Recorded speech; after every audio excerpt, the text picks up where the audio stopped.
Olá a todos, bem-vindos ao canal. Se você já conhece o canal e gosta do conteúdo, já deixa um like para que os vídeos alcancem quem precisa deles.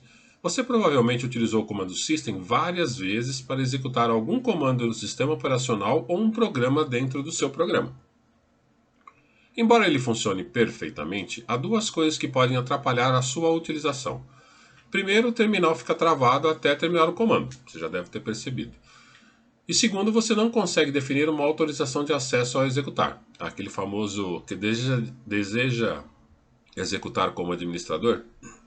Mas essa segunda parte a gente vai deixar para depois porque não é tão importante assim quanto a primeira, que é o terminal ficar travado. Logo, hoje veremos a API do Windows que executa comandos do sistema operacional similar ao System, ou substituindo o System, que é exatamente um comando do C, não do Windows. Sem mais delongas, vamos ao código.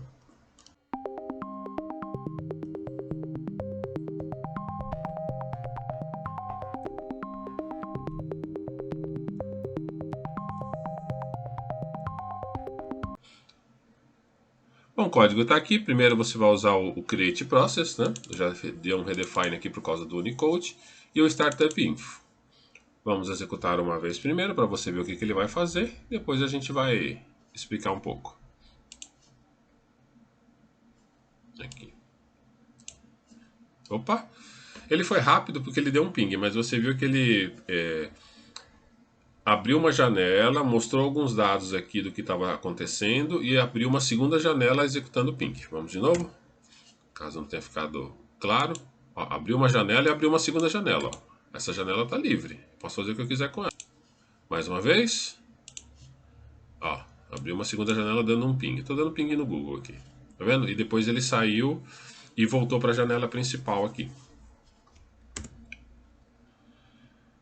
Então vamos lá, o que aconteceu aqui? Como eu estou utilizando o compilador C++, que eu já esclareço para alguns inscritos que às vezes perguntam, ele é mais fácil de executar do que o printf, né? Você pode usar o cout do que o printf. O cout ele não, ele está redefinido para para todos os tipos que você consegue identificar. O printf tem que ficar dando o tipo para ele. Então é mais fácil usar o compilador C++ e usar o stdout, que está aqui, né?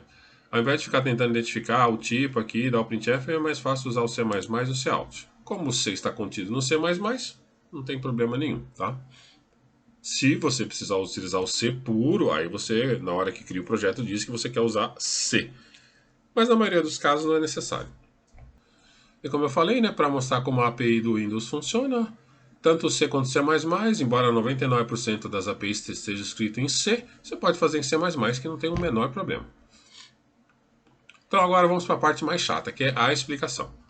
Deixa eu colocar aqui em cima. Como você pode perceber, o ping no site do Google foi executado em uma janela separada, como eu falei, né? E eu fiquei sabendo quando ele terminou. Vamos de novo, sem querer ficar enchendo o saco, aumentando o vídeo, ó, tá vendo? Ele criou uma janela aqui, quando terminou o ping, ele escreveu aqui que saiu. É isso que eu tô falando. Isso é legal. Muitos não sabem que você consegue saber se um processo acabou. Há vídeos no canal que explicam mais sobre esse assunto, então você dá uma olhada lá. Mas continuando, o create process que a gente usou aqui, ó, que no caso é o A, né? Por causa do Unicode, é uma API do Windows e executa comandos do sistema operacional. Você tem que definir o startup info A, no caso, né? Aqui, ó. Startup info, mas eu já defini aqui, né? Por causa do Unicode também. Process information, tá aqui. Security attributes. Eu não vou me estender muito sobre a parte das estruturas, o que cada uma tem. Então, por favor, verifique o manual do Microsoft se você quiser mais detalhes sobre o que tem aqui dentro. Eu vou explicar só o que é necessário para você fazer funcionar.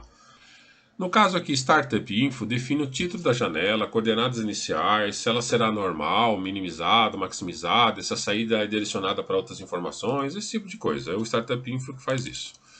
O Process Information, ele define as informações do processo, quando o Windows começa a executar.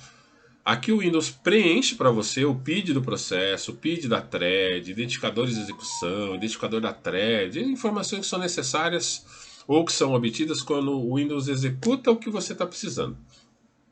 Nessa estrutura é que nos importa, né? É lá que tem o PID do processo, que representa também que é representada pelo hprocess. Nós temos aqui o Security Attributes, que define os atributos de segurança, que na maior parte das vezes, como já falei em vários vídeos, é o valor padrão que é nulo para tudo. Aqui, se necessário, você pode definir o tipo de segurança que a execução precisará. Eu deixei os comentários no comando para facilitar a leitura das informações e vou colocar no GitHub para facilitar também aqui, né, os comentários, que é isso que estou dizendo aqui, ó. Deixa eu tabular isso aqui bonitinho para não ficar uma coisa horrorosa, né? De todos os parâmetros, somente 2 são os mais importantes para o dia a dia. Os outros são mais específicos para situações específicas. Logo, não vou me aprofundar neles agora. Onde está o ping Google que eu coloquei lá para você? Ele está aqui, ó. Ping Google. Esse cara aqui é um sharp pointer. Então, qualquer string que você colocar aqui, ele vai tentar executar. O flags está aqui, ó. Tá aqui o flags, está aqui no comando, né? E está aqui uma execução. Tem as seguintes características, né? Em geral, o normal priority class é padrão e o create new process group também, mas eu coloquei aqui para mostrar que eles estão aqui dentro na hora que você executa, né? Mas toda vez que você executa o create process e coloca flags, e você define mais alguma coisa no flags, ele tem o normal priority class e o create new process group. Isso é normal. Você aqui pode colocar mais de uma propriedade, né, ou mais de uma característica do flag, desde que eles não sejam conflitantes. Para saber se são conflitantes ou não, tem que olhar o manual da Microsoft, que tem um flag, por exemplo, não pode ser executado com o outro, dá conflito. Por exemplo, você coloca um flag dizendo, eu tenho segurança e um outro que diz que não precisa. Isso é um conflito. Ou você tem segurança ou você não tem, tá? Um exemplo bem bobo para você entender. Se eu omitir o create new console, que é esse cara aqui que faz a mágica, o comando será executado escondido. Ou seja, você não vai ver ele executar. Quer ver? Vamos executar uma vez aqui. Abriu a janela, só que ele, apesar de estar escondido, a saída está na mesma janela que eu estou executando aqui. Esse é o problema. Então, ele está escondido para mim, quer dizer, ele não abriu uma janela, eu não consigo ver o processo, mas toda a saída está na janela que ele começou. Isso é o que acontece com o System, não é? Não é exatamente o que acontece com o System. Então, deixa eu voltar aqui o New Console. Aqui já é uma dica, né, para você criar uma console personalizada. Você pegou a ideia? Já que está criando uma janela separada, pode criar uma console personalizada, né? Há um vídeo no canal chamado Obter saída da console dentro do programa, que tem a mesma ideia do que as funções da biblioteca do C. Ao final da execução, você verifica que se foi iniciado com sucesso. E se foi, você consegue guardar a execução para informar se terminou. Legal, né? Que eu falei, mas o que significa isso? Aqui, ó, no hprocess, você tem o processo que está executando quando o create process começou. Então você consegue, não aqui dentro, mas você pode jogar esse hprocess para fora dessa função e ficar controlando se ele terminou ou não. No caso aqui eu usei o wait for single object, infinite. Ou seja, quando esse cara aqui terminar, não importa quando, ele vai mostrar a saída. Daqui, ó, ao invés de guardar aqui dentro e verificar aqui dentro, você pode pegar esse cara aqui e jogar para fora da função e lá fora você, ou através de uma thread ou não, você controla se terminou ou não o que você quer fazer. Legal, eu acho bacana, né? O Windows tem tudo, você só precisa encontrar as coisas e saber como passar os parâmetros.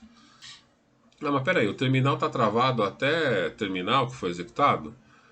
Não foi isso que você disse na primeira vez que você começou a falar sobre esse assunto. É verdade, você me pegou. Neste exemplo, embora abra outra janela, o processo fica esperando acabar o comando. Aí é que eu conto com a sua sagacidade. Se você devolver o processo hprocess, aqui ó, o ID, né, o PID que está executando, como eu já falei, para quem chamou, você consegue através de uma thread ou não fazer com que um processo seja checado se acabou ou não e você libera o terminal. Aí tem que usar um pouco de imaginação e inteligência. As ferramentas estão aqui, mas tem que pensar um pouquinho. Se eu consigo lançar um processo e monitorar ele, eu não preciso travar o terminal, mas de alguma forma ele tem que ser monitorado. Ou você trava o seu programa até a thread acabar, que não é bem a ideia, ou você cria uma thread dentro do seu programa que monitore isso e te avise de tempos em tempos o que está acontecendo. Tá? Aí tem que usar um pouco a imaginação, né? Esse é o seu limite, a imaginação.